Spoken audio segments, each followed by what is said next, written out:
Good morning everyone, ಎಲ್ರಿಗೂ ಶುಭೋದಯ. ನಿಮ್ಮ ದಿನ ಇವತ್ತು ಖುಷಿಯಾಗಿ ಹೋಗಲಿ ಅಂತ ನನ್ನ ಕಡೆಯಿಂದ ನಿಮಗೆ ಗುಡ್ ಮಾರ್ನಿಂಗ್ ವಿಶೇಷ. ನಾನು ಬೆಳಗ್ಗೆ ಎದ್ದು ಫಸ್ಟು ಫ್ರೆಶ್ ಅಪ್ ಆಗಿ ಸ್ನಾನ ಮಾಡಿಕೊಂಡು ಫಸ್ಟು ಒಂದು ಕಡಕ್ಕಾಗಿ ಟೀನ ಕುಡಿದು ರೆಡಿ ಆದ್ವಿ. ನಾವು ರೆಡಿ ಆಗಿರೋದು ನಾವು ಇವತ್ತು ಡಿಮಾರ್ಟಿಗೆ ಹೋಗೋಣ, ಒಂದು ಸ್ವಲ್ಪ ಗ್ರಾಸರೀಸ್ ಬೇಕಾಗಿತ್ತು. ಊರಿಂದ ಬಂದಮೇಲೆ ನಮ್ಮದು ಮೇನ್ ಕೆಲಸ ಇರೋದು ಅಷ್ಟೇ, groceries refilling, vegetables and fruits refilling. ಅದನ್ನ ಮಾಡಿಕೊಂಡೆ ನಾವು ನೆಕ್ಸ್ಟ್ ನಮ್ಮ ಡೇ ಏನಿರುತ್ತೆ ಅಂತ ಪ್ಲ್ಯಾನ್ ಮಾಡ್ತೀನಿ. ಇಲ್ಲ ಅಂದರೆ ಇವಾಗ ಏನಾದರೂ ಮನೆಯಲ್ಲಿ ಹರ್ಷ ಕೇಳ್ತಿರ್ತಾನೆ, ಅದು ಬೇಕು ಇದು ಬೇಕು ಅಂತ. ಅದೆಲ್ಲ ಇರಲಿಲ್ಲ ಅಂದರೆ ನನಗೆ ಬೇಜಾರಾಗುತ್ತೆ. ನಾನಿವತ್ತು ರಾಕ್ ಸಾಲ್ಟ್ ತಂದಿದ್ದೆ. ಅದು ಪೌಡರ್ ಟೈಪ್ ಇರಲ್ಲ ಅಲ್ವಾ, ಅದು ಕಾಳು ಥರ ಇರುತ್ತೆ ನೋಡಿ, ಆ ಥರ ಸಾಲ್ಟು ತುಂಬ ಚೆನ್ನಾಗಿತ್ತು. ನಮ್ಮ ಅಷ್ಟಾಗೆ ಓಟ್ಸ್ ಅಂದರೆ ತುಂಬ ಇಷ್ಟ. ಅದನ್ನೆಲ್ಲ ತೊಗೊಂಡು ಬಂದು ಫಸ್ಟ್ ನಾನು ರೀಫಿಲ್ಲಿಂಗ್ನ ಸ್ಟಾರ್ಟ್ ಮಾಡಿಬಿಡ್ತೀನಿ. ಎಲ್ಲ ಬಾಕ್ಸಿಗೆ ಹಾಕಿಬಿಡ್ತೀನಿ. ಇದು ಬಾಕ್ಸು ಸಹ ನಾನು ಡಿಮಾರ್ಟಲ್ಲೇ ತೊಗೊಂಡಿರೋದು. ಬಾಕ್ಸು ಮಾತ್ರ ತುಂಬ ಚೆನ್ನಾಗಿ ಬಂದಿದೆ. ನಿಮಗೆ 500 ಗ್ರಾಮ್ ಈಸಿಯಾಗಿ ಒಂದು ಬಾಕ್ಸಲ್ಲಿ ಇಡಿಸ್ಬಿಡುತ್ತೆ. ಇನ್ನೊಂದೇನೆಂದರೆ ಈ ಥರದ ಬಾಕ್ಸ್ ಮಾತ್ರ ನಂದು ಡೇಟ್ಸ್ ಬಾಕ್ಸ್ ಬರುತ್ತಲ್ಲ, ಲಾಯನ್ ಡೇಟ್ಸ್, ಆ ಬಾಕ್ಸು ನನ್ನ ಕಡೆ ಎಷ್ಟಿದೆ ನೋಡಿ. ನಾನು ಮಂತ್ಲಿ 1 or 2 ಬಾಕ್ಸ್ ಖಾಲಿ ಆಗ್ತಾನೆ ಇರುತ್ತೆ. ಈ ಬಾಕ್ಸ್ನ ನಾನು ಯೂಸ್ ಮಾಡೋದು ಈ ಥರ ರೀಫಿಲ್ಲಿಂಗ್ ಮಾಡೋಕ್ಕೆ. ಕರೆಕ್ಟಾಗಿ ನಿಮಗೆ ಯಾವುದಾದ್ರೂ ಒಂದು 500 ಗ್ರಾಮ್ಸ್ ಸ್ಟೋರೇಜ್ ಮಾಡಬೇಕು ಅಂದರೆ ಅದಕ್ಕೆ ಮಾತ್ರ ಇದು ಪರ್ಫೆಕ್ಟ್ ಅಂತಲೇ ಹೇಳ್ಬೋದು. ಮತ್ತು ತಡ್ಕ ಕೊಡೋಕ್ಕೆ ಬ್ಯಾಡಗಿ ಮೆಣಸಿನ್ಕಾಯಿ ತಂದಿದ್ದೆ. ಬ್ಯಾಡಗಿ ಮೆಣಸಿನ್ಕಾಯಿ ತಡ್ಕ ಕೊಟ್ಟರು ಎಷ್ಟು ಸಖತ್ತಾಗಿರುತ್ತೆ ಅಲ್ವಾ. ಎಲ್ಲವನ್ನು ರೀಫಿಲ್ ಮಾಡಿ ಮೇಲ್ಗಡೆ ಇಟ್ಬಿಟ್ಟೆ. ನಾನು ಬಾಕ್ಸ್ನ ಅರೇಂಜ್ ಮಾಡಿಬಿಟ್ಟು ಅದು ಅರ್ಥ ಆಗಬೇಕು ಅಂತ ಮಾರ್ಕಲಲ್ಲಿ ಬರೆದುಬಿಡ್ತೇನೆ ನಾನು ಎದರಲ್ಲಿ ಏನೇನಿದೆ ಅಂಥೇಳಿ. ಅದೇ ಪ್ರಕಾರ ರೀಫಿಲ್ ಮಾಡಿಬಿಡ್ತೀನಿ. ಅದ್ರ ಜೊತೆನೇ ನಾವು ಎಲ್ಲ ವೆಜಿಟೇಬಲ್ಸು, ನಮಗೆ ಬೇಕಾಗಿರೋ ತರಕಾರಿ, ಫ್ರೂಟ್ಸು ಎಲ್ಲ ತಂದಿದ್ವಿ. ಅದನ್ನೂ ನಮ್ಮ ಹಸ್ಬೆಂಡ್ ನನಗೆ ಎಲ್ಲ ತೆಗೆದು ಕೊಡೋಕ್ಕೆ ಹೆಲ್ಪ್ ಮಾಡ್ತಿದ್ರು. ಎಲ್ಲ ಅವ್ರ ಬ್ಯಾಗಲ್ಲಿ ತೆಗೆದು ಇಟ್ಬಿಟ್ರು. ಅಷ್ಟೊತ್ತಿನ ನಮ್ಮ ಹರ್ಷ ತುಂಬಾ ಸತಾಯಿಸ್ತಿದ್ದ ಅಂಥೇಳಿ ನಾನೆಲ್ಲ ತಗೊಂಡು ಜೋಡಿಸ್ಕೊಂಡ್ಬಿಟ್ಟೆ. ಈ ಥರ ಬಾಕ್ಸಿಗೆ ಹಾಕ್ಕೊಂಡು ಇಟ್ಕೊಂಡ್ಬಿಟ್ರೆ ವೀಕ್ಲಿ ನಮ್ಮದು ಪ್ಲ್ಯಾನಿಂಗ್ ಯಾವ ಅಡುಗೆ ಯಾವ ಟೈಮಲ್ಲಿ ಏನು ಮಾಡಬೇಕು ಅಂತ ಪ್ಲ್ಯಾಂಡ್ ಆಗಿರುತ್ತೆ. ಈ ಥರ ಅರೇಂಜ್ ಮಾಡಿ ಫ್ರಿಜ್ಜಲ್ಲಿ ನೀಟಾಗಿ ಇಟ್ಬಿಡ್ತೀನಿ. ಊರಿಗೆ ಹೋಗೋಕ್ಕಿಂತ ಮುಂಚೆನೇ ಫ್ರಿಜ್ನ ಡೀಪ್ ಕ್ಲೀನ್ ಮಾಡಿಬಿಟ್ಟು ಹೋಗ್ಬಿಟ್ಟಿದೆ. ನೋಡ್ಬೋದು ಎಷ್ಟು ಚೆನ್ನಾಗಿ ಫ್ರಿಜ್ ನೀಟಾಗಿದೆ, ಕ್ಲೀನಾಗಿದೆ ಅಂತಂದೇಳಿ. ವೆಜಿಟೇಬಲ್ಸ್ನ ನಾನು ಯಾವಾಗಲೂ ಬಾಕ್ಸಲ್ಲಿ ಹಾಕಿ ಸ್ಟೋರ್ ಮಾಡೋದು.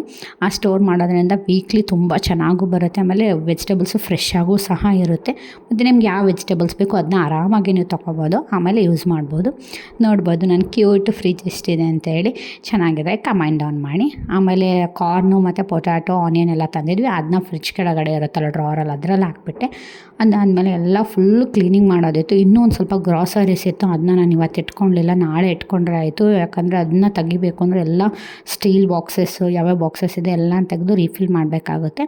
ಹಂಗಾಗಿ ನಾಳೆ ಮಾಡ್ಕೊಳ್ಳೋಣ, ಇವತ್ತಿಗೆ ಸಾಕು ಅಂತೇಳಿ ಎಲ್ಲ ಕಸನ ಹೊಡೆದು ಕ್ಲೀನ್ ಮಾಡ್ತಿದ್ದೆ.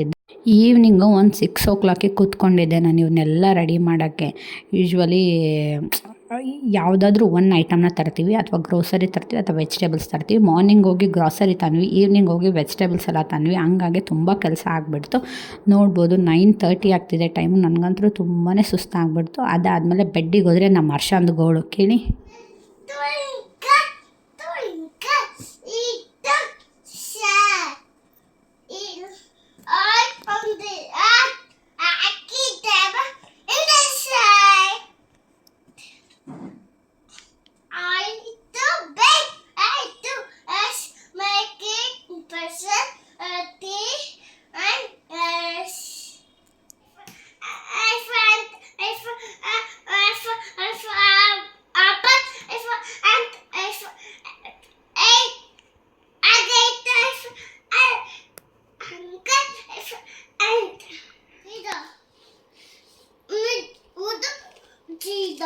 Zero basket. ಪಲ್ ಎಲ್ಲಿ ತೋರಿಸು. Okay next. ನನಗೆ ಆಲ್ರೆಡಿ ತುಂಬಾ ಟಯರ್ಡ್ ಆಗಿಬಿಟ್ಟಿದೆ. ಮಲ್ಕೊಳ್ಳೋಣ ಅಂದರೆ ಒಂದು ಮಮ್ಮಿ ರೈಮ್ಸ್ ಹೇಳು, ಮಮ್ಮಿ 1 2 3 4 ಹೇಳ್ಕೊಡು, ಮಮ್ಮಿ ABCD ಹೇಳ್ಕೊಡು ಅಂತೇಳಿ ಒಂದೆಲ್ಲ ಬುಕ್ಸ್ನ ತೆಕ್ಕೊಂಡು ಕೂತ್ಕೊಂಡ್ಬಿಟ್ಟಿದ್ದಾನೆ. ಇವಾಗ ಸ್ಕೂಲು ರಜೆ ಕೊಟ್ಟು 1 week ಆಗ್ತಾಯಿದೆ. ಬಟ್ ಅವನಿಗೆ ಓದೋದು ಮಾತ್ರ ಮಾಡ್ತಿಲ್ಲ. ಅವ್ರ ಮೇಡಮ್ ಹೆಂಗೆ ಹೇಳ್ಕೊಟ್ಟಿದ್ದಾರೆ ಹಂಗೆ ಅಷ್ಟು ಚೆನ್ನಾಗಿ ರೈಮ್ಸ್ ಹೇಳ್ತಾನೆ. ನನಗೆ ತುಂಬ ಚೆನ್ನಾಗಿ ಅನಿಸುತ್ತೆ. ಅವನು ಮುದ್ದಾಗಿ ಹೇಳ್ತಿದ್ರೆ ಒಂದೊಂದು ಪ್ರೊನೌನ್ಸಿಯೇಷನು ಬರೋಲ್ಲ, ಬಟ್ ಟ್ರೈ ಮಾಡ್ತಾನೆ. Thank you for watching all of you. ಹಿಂದಕ್ಕೆ